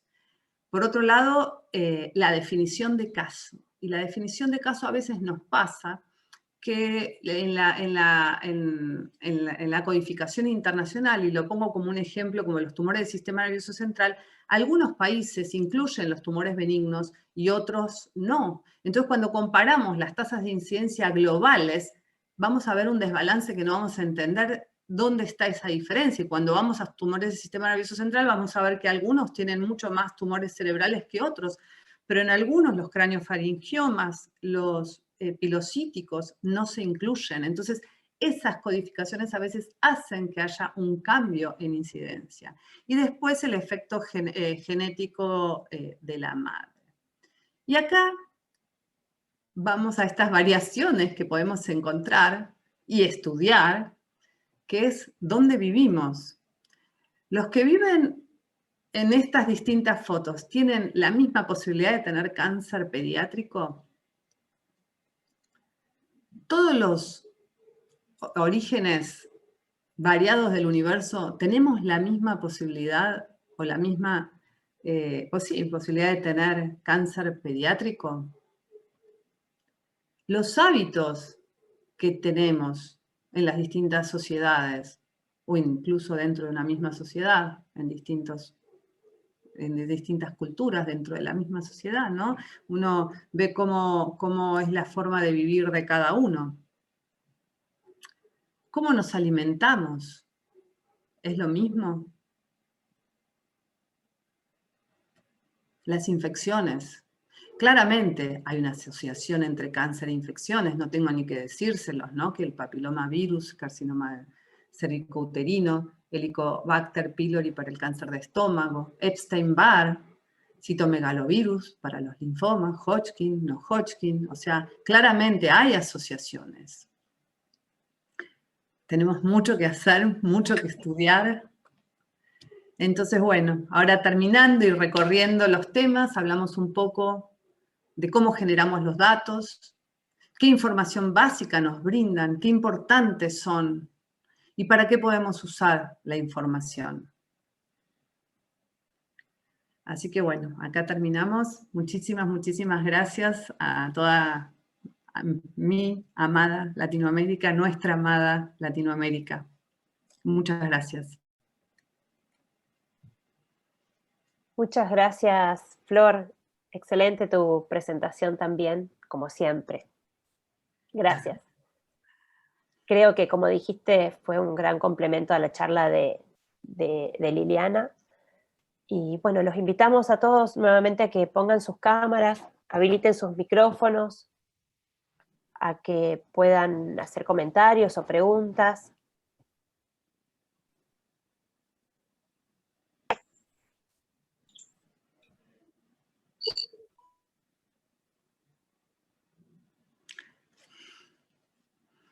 Yo creo que acá nos falta un poco de música tropical y unas caipirinhas o caipiroscas. Doctora Florencia, buenas tardes. Soy Jean Atanasio de Lima, Perú. Doctora, el poder instaurar este tipo de registros para ustedes fue al inicio muy difícil. Encontraron muchas pegas, porque no siendo residente y estando acá, creo que lo que más carecemos los médicos es aparte de querer ver números y de querer registrarlos, y como que por ahí va un poco el problema. ¿Ustedes tuvieron mucho problema al inicio de instaurarlo? Mira, nosotros hicimos una experiencia piloto primero en el hospital más importante de Argentina, en el Hospital Garrahan, que es el que ve aproximadamente 500 casos nuevos por año. Nosotros en Argentina tenemos aproximadamente 1.400 nuevos casos por año, entre 1.350 y 1.400. Empezamos una experiencia piloto ahí y rápidamente la reproducimos en distintas provincias. Un factor que yo creo que influyó muchísimo es que tuvimos un líder muy querido y respetado por todos, que acompañó el proyecto. Entonces creo que tener un líder quiero decir que sea alguien reconocido por todos, donde su palabra valga, fue una figura importantísima para darle credibilidad a este proyecto. Y después, de a poco, se fueron reproduciendo la misma metodología de trabajo en los distintos hospitales, y ya al final el que no estaba quería estar. Se produce un efecto inverso. Al principio uno trata de convencer de que es importante, y después cuando generás la información y la devolvés, rápidamente quieren ser parte de este proyecto. Entonces, pero, por otro lado, a diferencia de lo que sucede con los datos cuando se presentan como datos poblacionales, yo vengo de los dos mundos, ¿no? Estoy en lo que es, soy oncóloga clínica y sé lo que el oncólogo quiere y necesita para trabajar. El que trabaja en registro poblacional solo no le da esa información al oncólogo, o se la da muy tarde. Entonces, ese complemento ayuda a que la información rápidamente se procese y se busque y se necesite. Si uno en el hospital de trabajo a fin de año presenta los casos, todos los casos, hace un buen informe, eso va a hacer que todos después quieran que ese informe esté completo. ¿Se entiende? Así que bueno, al principio fue trabajoso, recorrimos todo el país, todas las unidades de oncología pediátrica, seguimos recorriendo, o sea, ahora con la pandemia no, pero todos los años visitamos todas las unidades de oncología pediátrica y tenemos una relación directa, o tenemos un interlocutor válido, que es un amigo, que está siempre del otro lado. Entonces se ha generado una red muy bella y muy fuerte, ¿no? Pero reconozco que a nadie le gusta llenar fichas, pero creo que después cuando uno ve los resultados se justifica, ¿no? No sé si ¿cómo es tu nombre? ¿Dices Jene? Jean, doctora. Jean. ¿Cómo? Jean. Jean. No sé, Jean, si te contesté un poco lo que vos esperabas. Sí, doctora, claro que sí. Muchas gracias.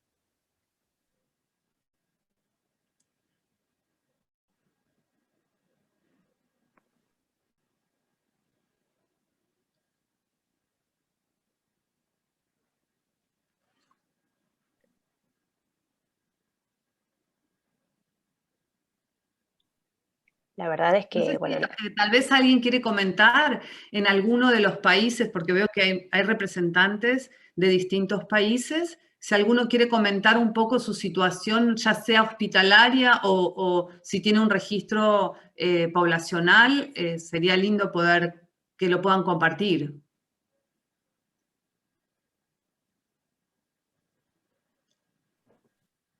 Sí, justo me ganaste porque les iba Buenas tardes, hablaba Ricardo Solís.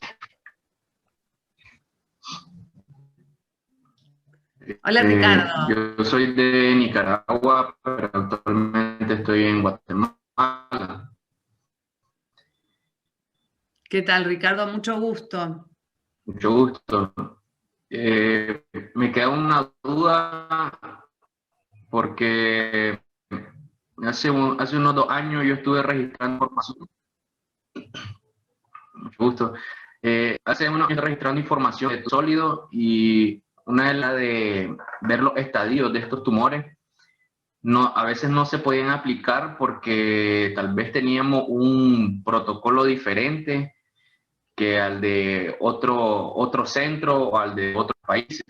Y entonces al querer comparar entre, o sea, mi estudio con otros estudios de otros países, crea esa dificultad porque lo que tal vez, un ejemplo en la leucemia, lo que pueden ser un bajo riesgo, ya en el protocolo nosotros pudiera ser un alto riesgo.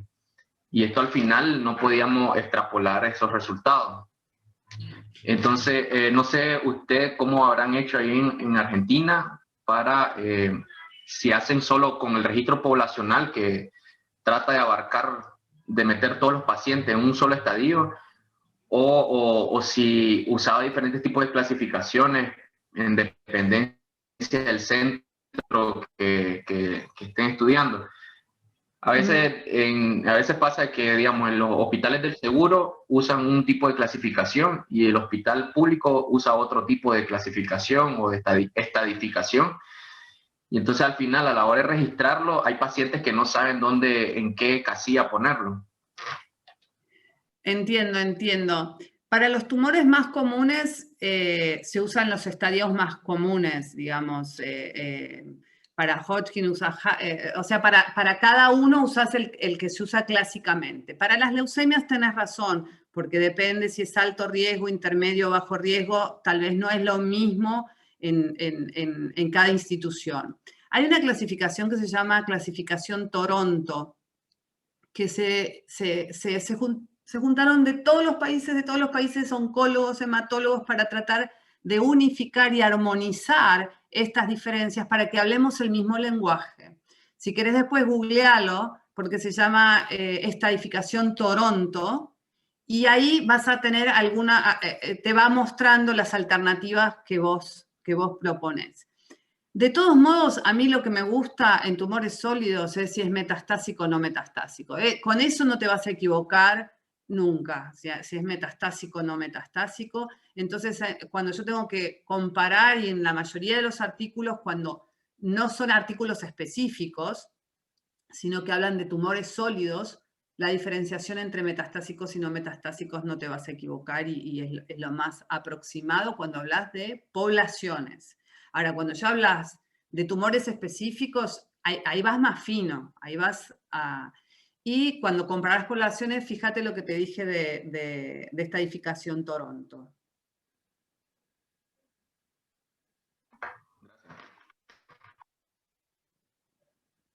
Muchas gracias, Ricardo, por animarte, Ricardo, a preguntar. Flor, acá en el chat, Carolina Lizazu Denis pregunta, bueno, dice, cuando uno carga los datos de un paciente recientemente diagnosticado, ¿cada cuánto debería actualizar los mismos? Yo siempre digo que no conviene muy rápido registrar muy rápido, porque tal vez te faltan datos para después poder cargar, como por ejemplo el estadio y el tratamiento. Y si ese tratamiento incluye cirugía, esperás que pase la cirugía, esperás que pase un poco del inicio de la quimio y los rayos para después poder cargar la cirugía, inicio de quimioterapia, radioterapia. O sea que esperas un poquito para cargarlo. Y después, en cuanto al seguimiento, si el paciente tiene un evento como es una recaída, se carga la recaída. Si fue pronta, la cargas pronto, ¿sí? A medida que el paciente vaya viviendo lo que va viviendo. En general, el oncólogo desde sus centros, si fallece el paciente, lo carga, si está vivo, lo carga. Pero nosotros, para los análisis estadísticos que ustedes pudieron ver de las curvas, extraemos toda la base, la cruzamos con mortalidad, y el día que nosotros hacemos el cruce, que sabemos que ahí se entró el último paciente fallecido, todo el resto lo llevamos como vivo hasta esa fecha, porque asumimos que está vivo porque no está muerto. Eso es lo que nosotros hacemos para hacer los cálculos estadísticos. Después cada uno en su hospital nosotros sí en el sistema les vamos cargando los fallecidos, o sea que tal vez en el hospital todavía no saben que el paciente falleció y nosotros se lo cargamos, porque a nosotros nos llega por las defunciones. Entonces muchas veces el paciente lo cargamos nosotros desde el ROA, ¿sí? Así que generalmente anualmente un vistazo sí, porque bueno, depende para cómo analices vos tus pacientes, ¿no? Pero si te interesa analizar, está bien que una vez por año. Y después los que no tienen muchos pacientes en las unidades de oncología, cuando viene el paciente a hacer el control anual, ya lo ponen como vivo, lo cargan y listo. Y entonces se va haciendo, tienen todo el listadito de los chicos que vieron en el consultorio y los van cargando como vivos. Gracias, Sí, Flor. Sí. Flor, y Omar Reyes Cruzado pregunta sobre la clasificación CIO, C y O. No, nosotros en pediatría se usan dos clasificaciones. Se usa la Childhood Cancer, International Classification of Childhood Cancer, IICC, International Classification of Childhood Cancer, y la ICDO, International Classification Oncology, y es el segundo manual, ICDO y ICC, ahí va. Esas son las clasificaciones que se usan para clasificar en pediatría.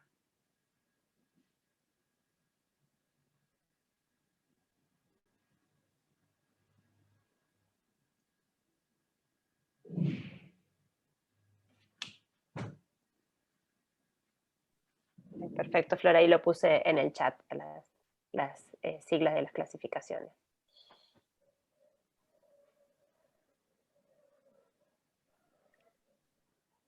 Como propuso Flor hace un ratito, ¿alguno quiere comentar sobre si en su hospital, en su país?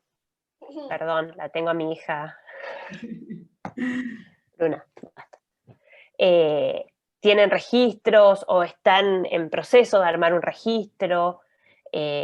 O si no tienen nada y consideran que sería importante armar un registro. Ahí dice que hay dos que levantaron la mano, que no sé, dos participantes levantaron la mano.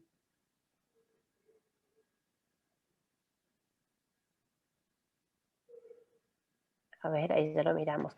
Acá Omar Reyes aclara que en español es CIE-O, la clasificación. Perfecto. Sí. El CIE-O. Ok. María Isabel.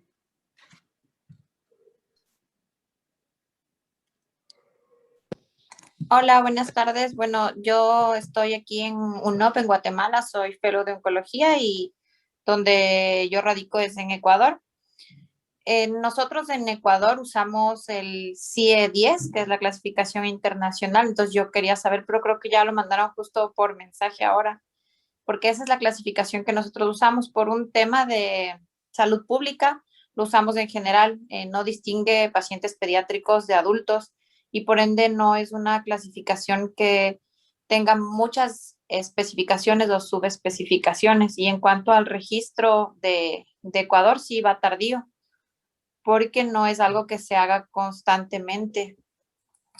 Hay personas que lo hacen de manera individual, como para registro personal, pero el registro nacional de cáncer es general, no es pediátrico, sí tiene la parte pediátrica, pero va tarde, va retrasado con algunos años.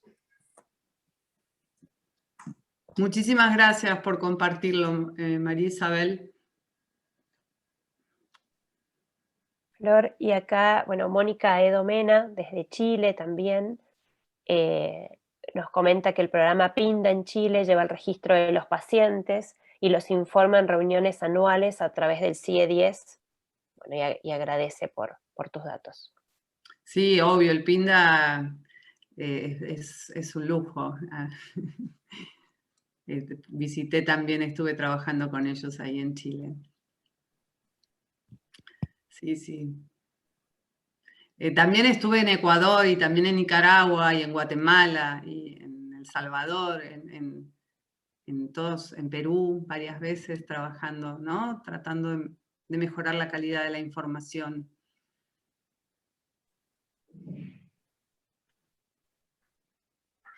No sé si Saura quiere compartir, ya que levantó la mano, es más que bienvenida a hacerlo. Hola, ¿qué tal? Buenas tardes.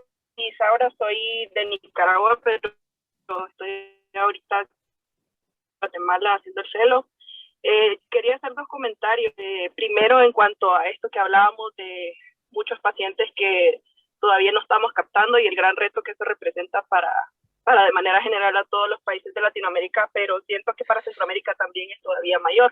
Aunque sean países de Centroamérica, comparando, por ejemplo, Nicaragua y Guatemala, que podríamos decir que son relativamente parecidos, existen muchas diferencias en cuanto a la cultura, en cuanto a los grados académicos, en cuanto al acceso a la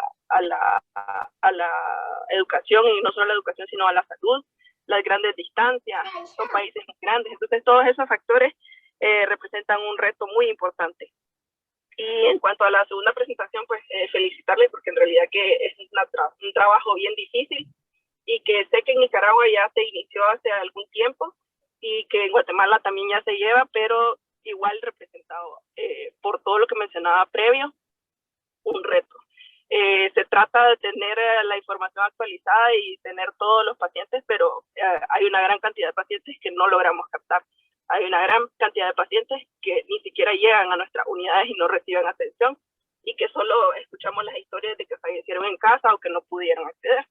Entonces, ese era mi comentario. Gracias. Muchísimas gracias, Saura, por poder compartir la realidad difícil, ¿no?, que atraviesan. Es muy, muy, muy difícil lo que comentás, que en muchos países pasa en más, menos medida, pero en algunos pasa en más, y realmente es muy, muy, muy difícil. Muchas veces pasa por la barrera, porque no pueden llegar, y otras veces, aunque lleguen, no se les puede ofrecer mucho. Entonces, porque llegan a lugares que no están preparados para atender pacientes oncológicos y que quedan muy lejos de donde se encuentra la unidad de oncología que podría hacerlo. O sea que ese traslado lo hace todo muy complejo. O sea que son muchas las barreras que tienen que atravesar muchos pacientes en nuestros países, ¿no? Que no es solo por falta de acceso, sino también por falta de recursos. Son muchas, muchas las barreras. Pero bueno, la idea, siempre para que se genere un cambio, hay que identificar qué es lo que se quiere cambiar. Y si uno no lo ve, no lo va a cambiar nunca. Entonces, el primer paso es saber dónde estamos parados. Y a partir de eso, ver qué camino recorrer. Pero si ni siquiera lo vemos, nunca se va a cambiar. Así que yo creo que es muy importante saber para poder generar cambios. Seguro. Flor, Josué levantó la mano, no sé si quiere hacer un comentario. Sí, buenas tardes a todos. Josué Bautista de Guatemala también. Nosotros con mi compañera estamos en el otro hospital que también vemos enfermedades hemato-oncológicas, pero mi comentario va a lo siguiente. Hace poco hablábamos con algún doctor que está a cargo de todo esto de los registros, y en nuestro país por lo menos nosotros tenemos un retraso de 2 años de información. Por ejemplo, ahorita estamos recibiendo nosotros los datos que el Ministerio de Salud recabó en el 2018-2019.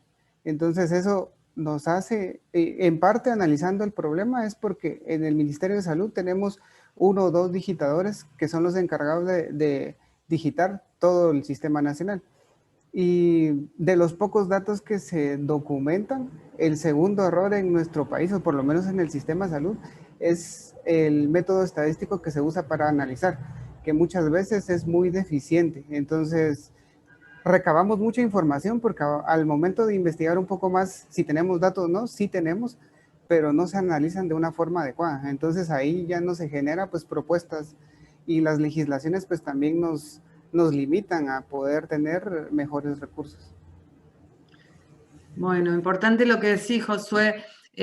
Una cosa buena, una cosa mala. Una cosa buena es que tener datos del 2019 está muy bien, la verdad. Son pocos los países, ni siquiera en el primer mundo, que estén cerrados los datos del 2019. O sea que eso no está mal. El tema es que si la información no es buena, eso sí está mal, digamos. La cosa es tener información, pero de buena calidad, ¿no? Tratar de ver la posibilidad de, aunque sea poca, pero que sea buena. Y te repito que 2019 es un año que está bien, porque tampoco es que necesitas saber lo que pasó. Estamos recién iniciando el 21, digamos. Lleva todo un proceso la generación de la información y de los datos. Pero bueno, lo importante también es la calidad del dato. Eso sería bueno que traten de ver de poder mejorar, tal vez en forma juntos o una propuesta, o pedir un mínimo informe. Ustedes piensen qué necesitarían ustedes, qué les interesaría saber que les preparen el informe. Entonces ustedes pedir si esa información ellos se las podrían otorgar, ¿no? Hacer al revés, en vez de esperar que ellos se informen algo que no está bueno, tal vez pedir qué les interesaría a ustedes contar con esa información, a ver si es posible. Las variables son siempre las mismas, se las mostré. No hay ninguna ciencia oculta, digamos, son variables muy sencillas. Después es cómo uno presenta esa información, o qué comunica.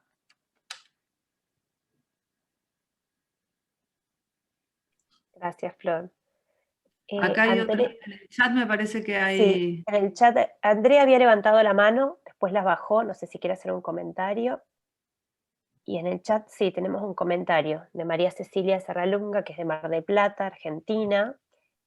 Ella nos pregunta te pregunta si hay alguna intención de generar un registro común en Latinoamérica o de unificarlo. Entiende que es muy complejo por lo que se viene compartiendo y por los diferentes criterios de recursos y registros. Gracias, Cecilia. Sí, en principio, mira, hace un tiempo la IARC, que es la Agencia de Registros de Cáncer Mundial, había distribuido los hubs, que son como centros estratégicos en distintos lugares del mundo, y justo en Argentina había uno, y yo empecé a liderar un foro de registros latinoamericanos, y fue muy lindo, se empezó a generar información y empezamos a unir información de los distintos registros de los países latinoamericanos, pero después no me acuerdo qué pasó y con eso no avanzamos. A medida de que cada uno vaya generando información, después ponerla junta, se puede hacer, claro que se puede hacer.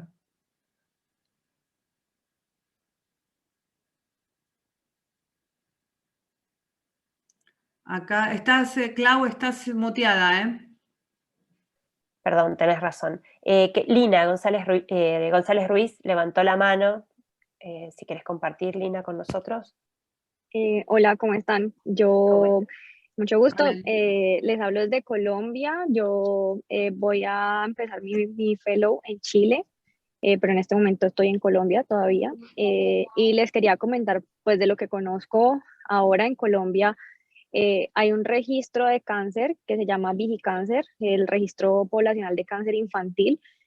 Inicialmente empezó como en una sola ciudad, que es la ciudad donde yo vivo, que se llama Cali, pero pues se ha procurado como ampliarlo a las diferentes ciudades que manejan pues pacientes oncológicos pediátricos, y ahora tiene pues registro de gran parte del país y se hacen reuniones. El año pasado en junio tuvimos la última reunión con los datos pues como que estaban hasta mayo del 2020, y se discute pues diferentes estrategias como para tratar de unificar el manejo de los pacientes, y ha servido muchísimo el registro porque de hecho pues a raíz como de las diferencias que habían en los distintos sitios donde se tratan estos pacientes y centros, inclusive dentro de la misma ciudad hay centros diferentes y la situación es muy distinta, públicos, privados. Se ha logrado con esto hacer inclusive cambios en la legislación como para unificar el tratamiento de los pacientes y para exigir un mínimo de condiciones para el manejo de estos pacientes. Entonces, pues el registro ha sido muy útil. lo pueden buscar, pues está toda la información de los últimos boletines en Google, se llama Vigicáncer. Sí, Lina, los conozco muchísimo y he estado en tu país trabajando en el registro de ustedes, así que cuando recién empezaba, cuando era solo registro de Lima pediátrico y después se fue extendiendo, así que trabajan muy bien y generan información muy importante, muy importante. Gracias, gracias. Gracias, Lina. Tania comenta en el chat, ella es de Chile, dice que tenemos centros integrales PINDA y otros parciales distribuidos a nivel nacional, lo cual ayuda a mejorar el traslado de nuestros pacientes a centros de mayor complejidad. Además, contamos con la mayoría de los datos en registros electrónicos, no con los mismos sistemas, pero se unifican los diagnósticos con nuestros protocolos. Sí, excelente, excelente. Tania, la verdad.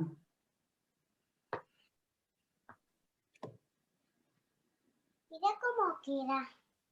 Bueno, creo que fueron 2 charlas excelentes, ¿no? Felicitaciones a los que se animaron a preguntar, a hablar o escribir. El objetivo de que esta charla sea, o este Zoom sea solo para los alumnos, es eso, que puedan preguntar, hablar y comentar sin temor y sin vergüenza. Creo que, que por el día de hoy terminamos. Agradecemos a Lili y a Flor por sus charlas excelentes, por estar en este primer día. Gracias a todos ustedes. 114 personas fuimos en el mejor momento y ahora estamos 100 terminando. Gracias por estar, por participar, por sumarse a este proyecto, por sumarse a Teleo, y esperemos que cumpla sus expectativas. El miércoles que viene nos vamos a encontrar en el mismo horario. Las charlas van a ser 2. La primera sobre grupos colaborativos en Latinoamérica, a cargo de la doctora Milena Villarroel de Chile y el doctor Daniel Freijeiro de Argentina. Y la segunda charla sobre investigación transnacional en Latinoamérica, a cargo de la doctora Liliana Vázquez, el doctor Guillermo Chantada y la doctora Paula Schajkevich, todos con mucha experiencia en los temas que sobre los que van a disertar. Los esperamos y ahora los queríamos invitar, si quieren prender la cámara y hacemos una foto de primer día. Saben que tenemos Twitter, Facebook, LinkedIn, así que los invitamos a sumarse. Les vamos a poner el canal de YouTube, ya está, pueden suscribirse también para recibir la información. Y bueno, si quieren vamos a esperar a ver a que prendan todas las cámaras y nos tomamos una foto.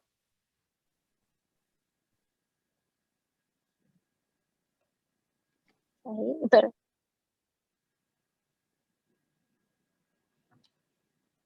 Vos avisanos, Flor, Ro. Me encanta Isaac, está patas para arriba. Está patas para arriba, Isaac, ahí está, ahí se enderezó. Isaac, te quedaba bárbaro así, estaba buenísimo, más divertido. Ahí está, Fabio se enderezó también, que estaba de costado. Ay, yo me voy a sacar los anteojos un poco. Somos muchos, está buenísimo. Somos un montón, sí.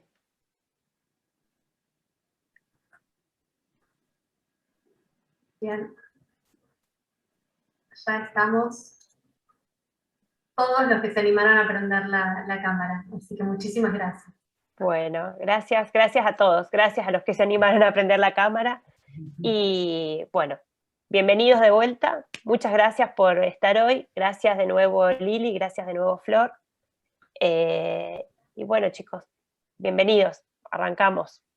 Los próximos 2 años estamos acá para acompañarlos, ayudarlos y cuenten con nosotros. Rocío y yo estamos disponibles para sus preguntas o consultas. Gracias. Bueno, Muchas nos vemos gracias. el miércoles que viene. ¿Sí? Un gusto, nos vemos. gracias, hasta luego. Gracias.